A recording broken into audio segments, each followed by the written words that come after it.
Assalamualaikum warahmatullahi wabarakatuh. Waalaikumsalam warahmatullahi wabarakatuh. Ya, pada kesempatan hari ini saya akan menjelaskan materi mengenai jenis-jenis uang. Di pertemuan sebelumnya saya sudah menjelaskan mengenai sejarah uang. Dan yang sekarang adalah jenis-jenis uang. Untuk yang pertama, jenis-jenis uang berdasarkan lembaga yang menerbitkannya. Itu ada uang kartal. Nah, uang kartal adalah jenis uang yang biasa digunakan untuk transaksi sehari-hari. Uang kartal merupakan satu-satunya alat pembayaran sah dan wajib diterima masyarakat dalam melakukan transaksi jual beli. Misalnya saat membayar makanan di warteg, kemudian membeli baju di pasar, dan transaksi umum lainnya.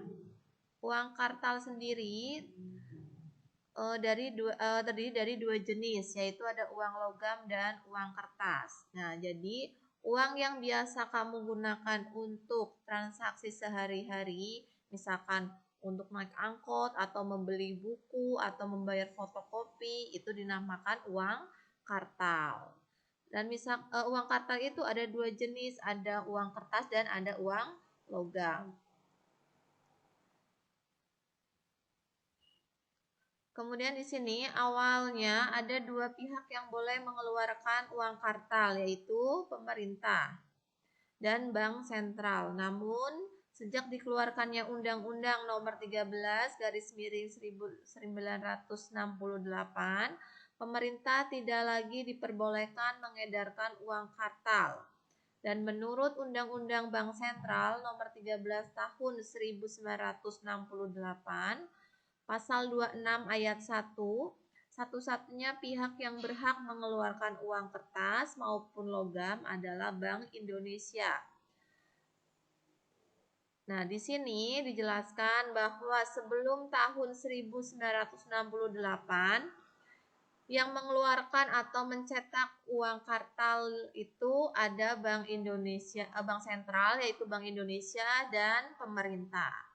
Nah, tapi setelah dari tahun 1968 itu yang diperbolehkan mengeluarkan uang itu adalah Bank Sentral atau Bank Indonesia. Nah, di sini hak yang dimiliki Bank Indonesia ini dinamakan hak oktroi. Nah, itu maksudnya hak untuk mencetak uang atau mendistribusikan uang kartal itu dinamakan hak oktroi. Nah, di sini juga dijelaskan ciri-ciri uang kartal yang dikeluarkan oleh Bank Sentral atau Bank Indonesia. Yang pertama, dikeluarkan oleh Bank Sentral.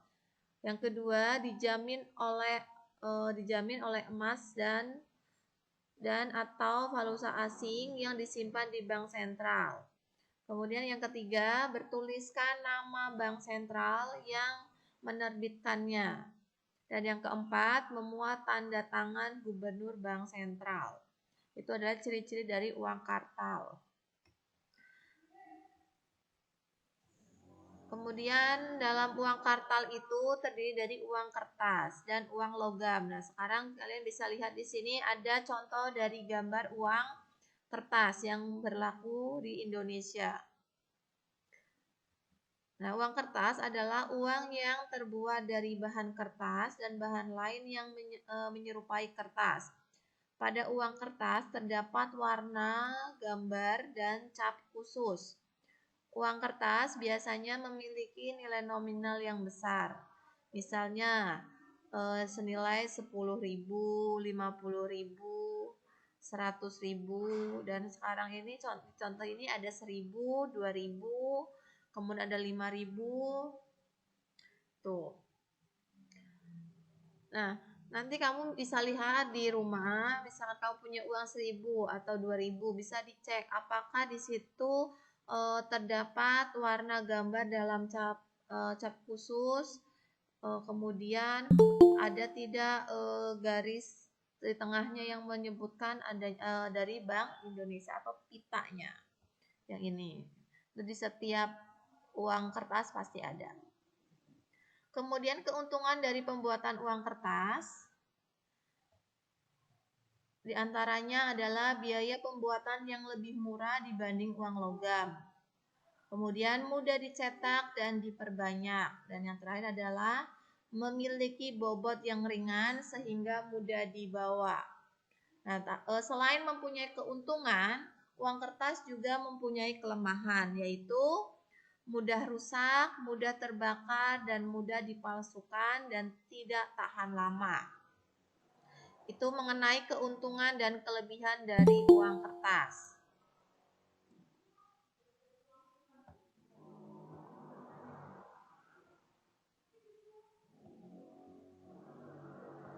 Oke, selamat datang Gaby. Nanti kita lanjut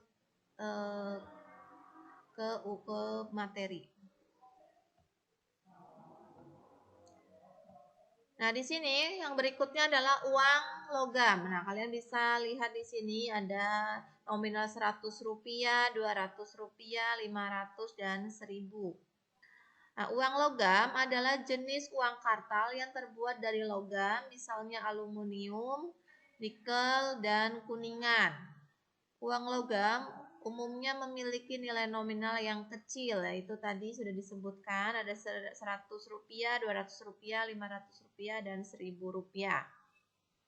Nah, kalau yang ini terbuat dari aluminium dan nikel. Kalau yang kuningan itu uang yang warna kuning yang nominalnya itu Rp500. Nah, logam digunakan sebagai bahan pembuatan uang dikarenakan mudah dikenali, tahan lama, tidak mudah rusak, dan mudah dibagi-bagi menjadi unit yang lebih kecil. Namun, uang logam juga memiliki kelemahan, yaitu tidak ringkas, bobotnya berat, dan bahan bakunya yang lebih langka dibanding uang kertas. Nah, itu merupakan kelemahan dan kelebihan atau keunggulan dari uang logam. Setelah kita membahas uang kartal yang terdiri dari uang kertas dan uang logam, sekarang kita ke uang giral. Nah, di sini dijelaskan kebanyakan masyarakat mungkin masih asing dengan beredarnya uang giral. Hal tersebut sebenarnya wajar karena uang giral bukanlah alat pembayaran yang umum dan tidak digunakan secara bebas. Masyarakat pun diperbolehkan menolak apabila dibayar dengan bentuk giral. Menurut Undang-Undang Nomor 7 tentang Perbankan tahun 1992, uang giral didefinisikan sebagai tagihan umum yang sewaktu-waktu dapat digunakan sebagai alat pembayaran. Lalu, apa yang menyebabkan munculnya uang giral? Nah, uang giral ini muncul karena desakan masyarakat akan alat pembayaran yang lebih mudah dan cepat. Tuh, jadi kalau misalkan kita menggunakan uang, mungkin kelemahannya kan kita harus bertemu secara langsung dengan orang yang kita ajak untuk transaksi. Tapi kalau uang giral itu akan lebih mudah karena kita tidak bertatap muka pun kita bisa melaksanakan transaksi. Nah, pihak yang dapat mengeluarkan uang giral adalah bank umum selain Bank Indonesia. Jadi, bank-bank umum itu berhak untuk mengeluarkan uang giral. Tapi kalau untuk uang tadi kartal, yaitu kertas dan logam, itu hanya Bank Indonesia yang bisa mengeluarkan atau mencetak uang kartal. Uang giral disimpan dalam rekening koran. Nah, maksudnya di sini disimpan dalam rekening koran itu disimpan di bank, di berbagai bank umum, dan dapat digunakan sebagai alat pembayaran melalui media seperti cek, giro, telegraphic transfer. Nah, nanti kita kan sudah mempunyai uang yang disimpan di bank, itu nanti kita bisa mencairkan uang tersebut atau bisa menggunakan uang tersebut untuk transaksi.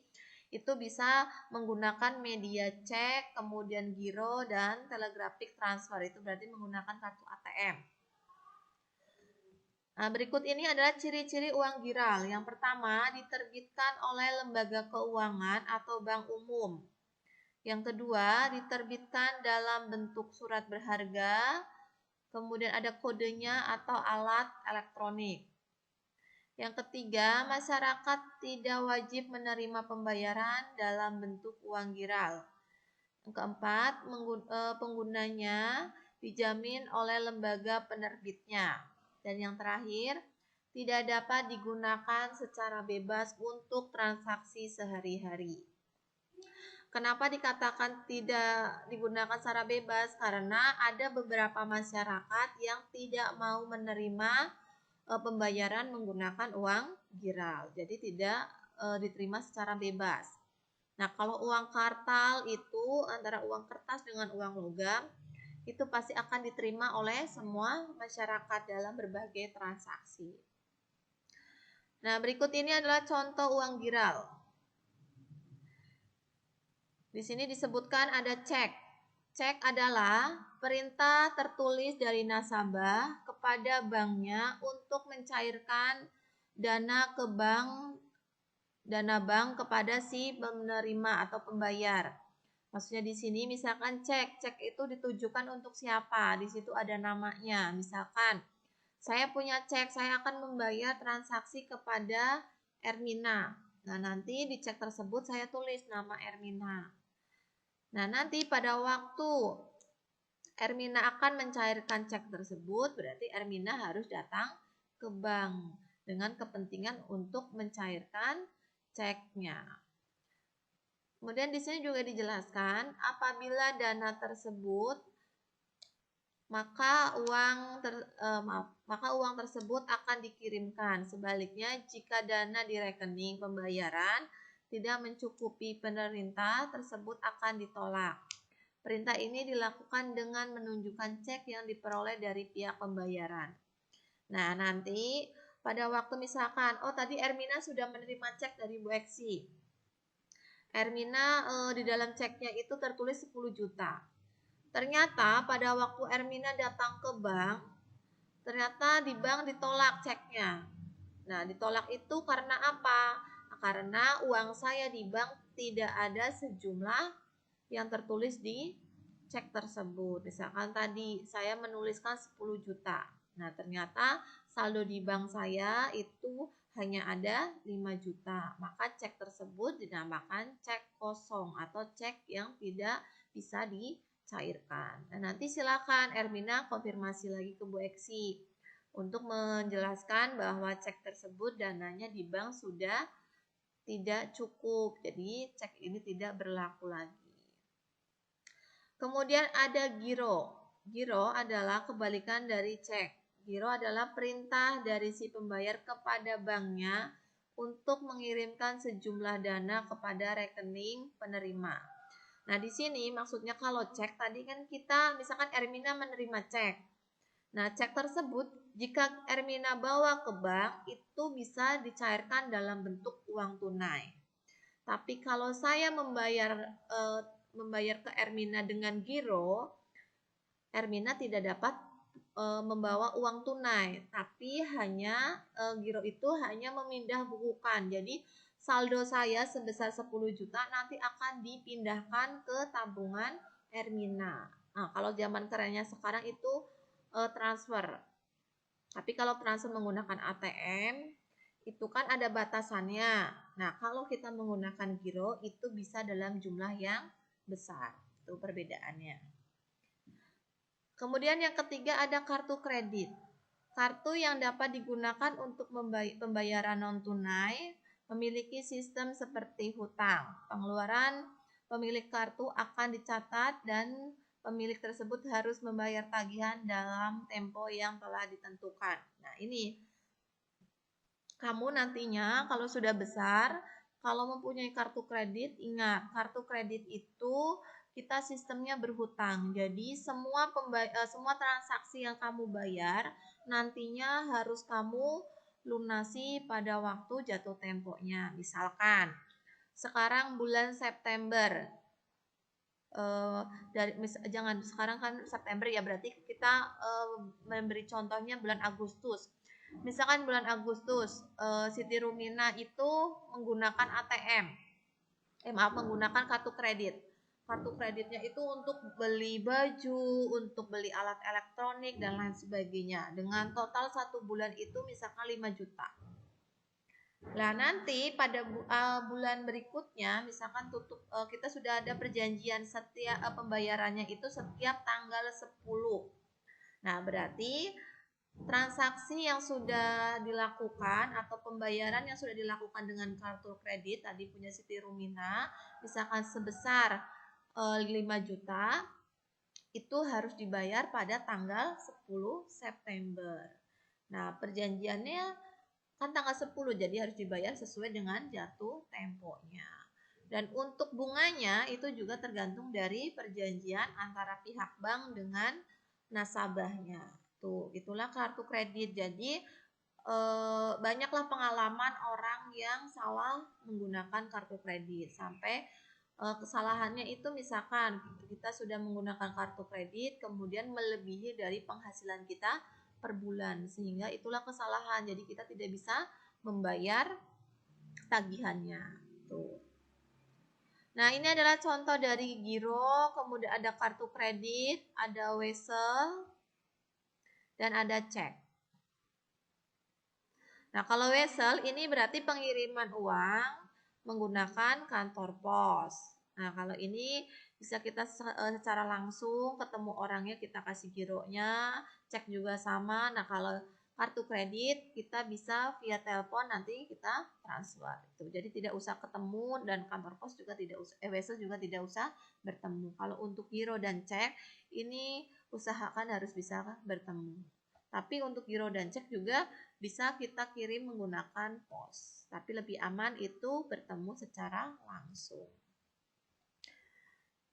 Nah, kemudian untuk uang giral memiliki sejumlah kelebihan, diantaranya pembayaran lebih mudah dan cepat sebab transaksi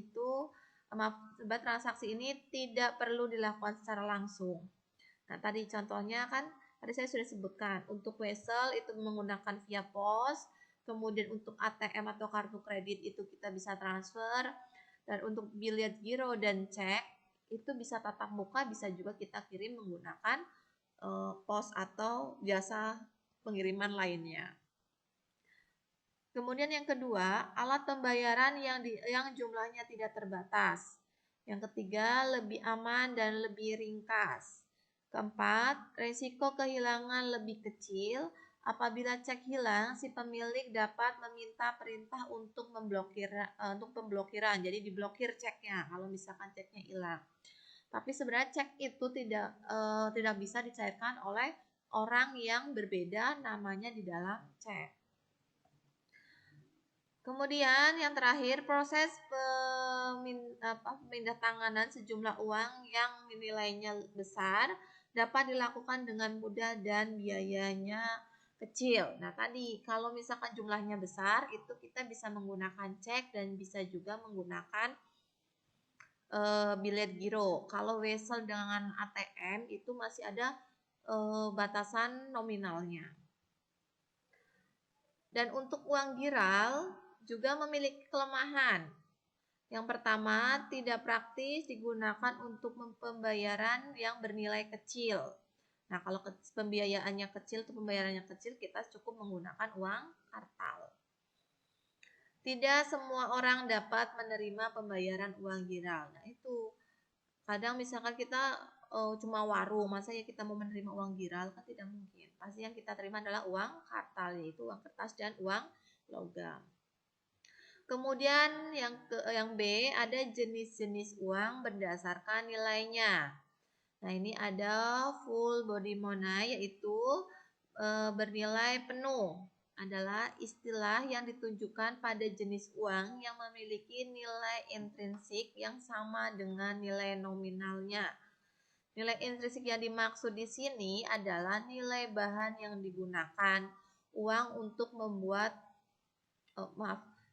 bahan yang digunakan untuk membuat uang tersebut. Misalnya, nilai bahan untuk pembuatan uang Rp500 sama dengan nilai nominal sebesar Rp500.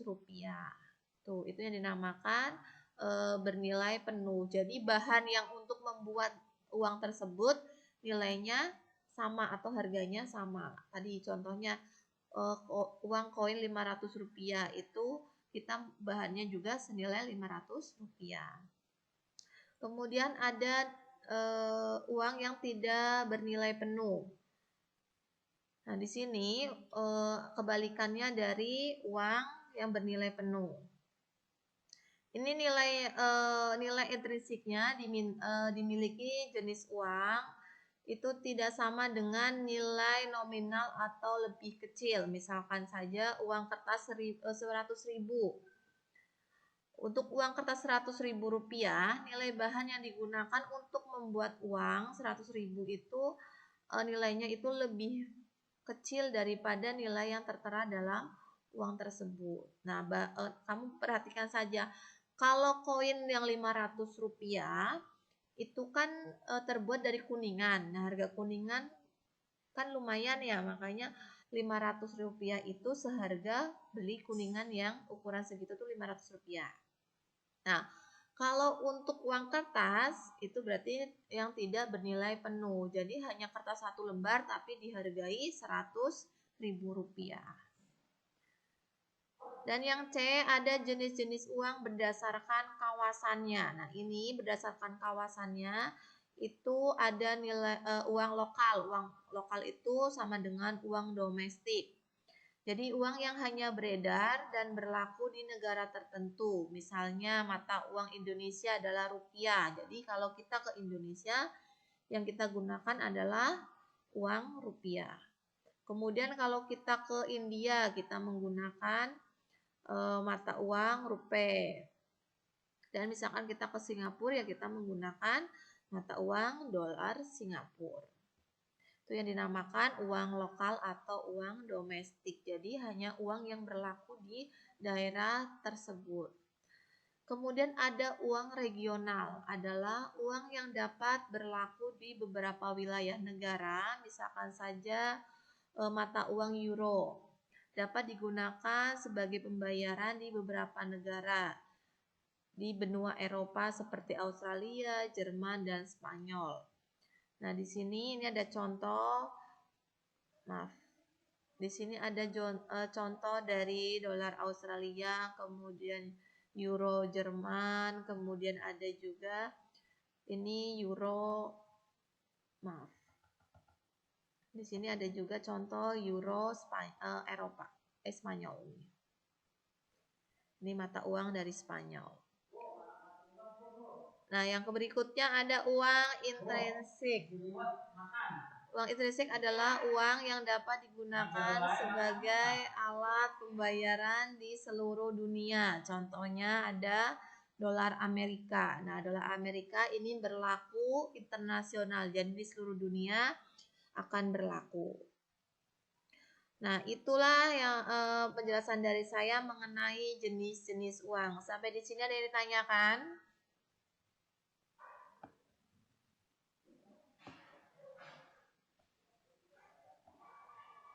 Ayo, ada yang mau bertanya? Boleh diulangin yang uang digital nggak, Bu? Soalnya agak belum ngerti. Yang mana? Yang bagian mana? Uang giral. Uang giral. Oke, uang giral itu merupakan uang elektronik. Jadi ada contohnya tadi nih. Uang giral. Kan tadi saya kasih lihat lagi contohnya ya. Di sini kan uang giral itu contohnya ada cek, kemudian ada wesel, ada giro, dan ada kartu kredit. Nah, sekarang saya mau tanya, misalkan kamu jajan ke warung, boleh nggak membayar menggunakan uang giral? Enggak. Nah, tidak bisa, karena uang giral ini biasanya digunakan hanya untuk bisnis. Karena dalam bisnis itu nominalnya pasti besar-besar. Kalau kita hanya untuk kebutuhan sehari-hari, itu kita lebih cocok menggunakan uang kartal. Karena di uang kartal itu kan ada uang logam dan uang kertas. Kayak di sini dijelaskan untuk ciri-ciri uang kartal itu diterbitkan oleh lembaga keuangan atau bank umum. Jadi bukan hanya Bank Indonesia. Tadi kan kalau uang kartal itu kan bisa hanya diterbitkan oleh Bank Sentral atau Bank Indonesia. Nah, kalau uang giral itu bank umum pun bisa mengeluarkannya. Misalkan gini, kamu mempunyai ATM BRI atau kamu mempunyai ATM BCA. Nah, itu kan dinamakan bank umum. Mereka bisa menerbitkan semua ATM. Baik itu ATM maupun kartu kredit. Nah, nanti di situ diterbitkan dalam bentuk surat berharga, ada kodenya. Nah, contohnya ATM saja kamu pasti ada kodenya. Kemudian misalkan kamu punya cek, nah cek tersebut juga untuk setiap orang pasti mempunyai kode tersendiri. Tuh. Nah, kemudian masyarakat tidak wajib menerima pembayaran dalam bentuk uang giral. Nah, tadi karena uang giral ini hanya untuk transaksi yang jumlahnya besar, jadi tidak semua masyarakat bisa menerima uang tersebut. Kemudian penggunaannya dijamin oleh lembaga penerbitnya. Nah, tadi misalkan yang menerbitkan adalah bank umum, misalkan BCA atau BNI atau BTN. Nah, itu mereka yang akan bertanggung jawab. Yang terakhir, tidak dapat digunakan secara bebas untuk transaksi sehari-hari. Nah, itu mengenai uang giral. Ada yang ditanyakan?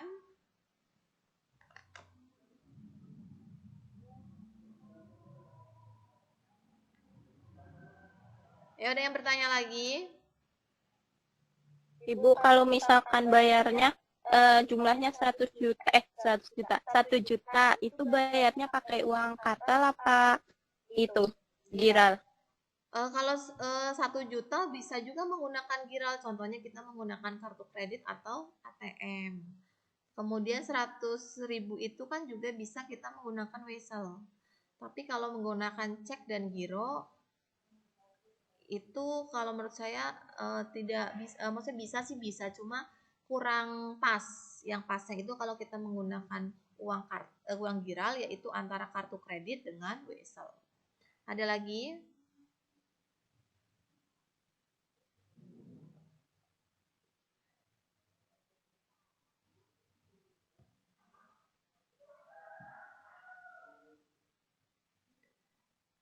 Ada lagi yang tanyakan tidak?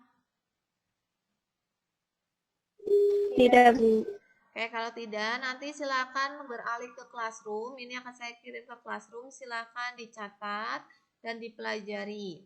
Karena kita PTS sampai ke uang. Jelas?